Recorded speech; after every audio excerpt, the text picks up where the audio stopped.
une tache sombre sur la joue, il s'agit du moineau friqué. 30 000 couples vivaient en Île-de-France dans les années 90.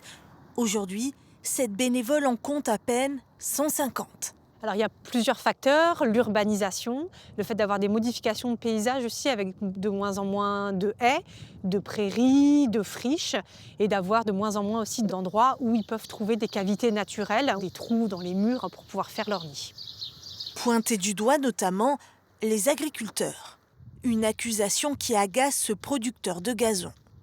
On peut pas tout avoir, hein. On peut pas, à la fois, avoir des grandes parcelles pour que ça soit productiviste, et avoir des bosquets en plein milieu. Techniquement, ça peut pas se faire. Sur son exploitation, ces bénévoles installent ces 25 petites boîtes. Le nichoir, ça va permettre aux oiseaux de retrouver des cavités pour pouvoir se reproduire. Il n'y a aucune obligation réglementaire de l'Union européenne. C'est une initiative de la Ligue de protection des oiseaux, souvent considérée comme l'ennemi des céréaliers. On n'est pas vraiment fâchés, c'est juste que il y a dans certains coins où vous pouvez avoir des écolos un petit peu, énervés et des agriculteurs un petit peu énervés et donc forcément, ça va pas dans le bon sens.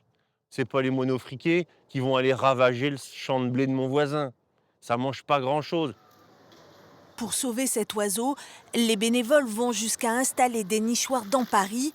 Ils plantent aussi des haies, comme ici, à Tremblay en France.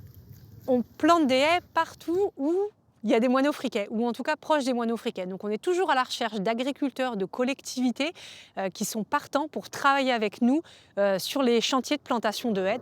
Ce travail a contribué à sauver le moineau friqué. Ça attaque quand la reproduction? Ça devrait démarrer, il devrait commencer à chanter au-dessus des nichoirs, là, comme d'habitude, mars-avril. Ouais. Il faudra des décennies pour assister, peut-être, à l'augmentation de sa population.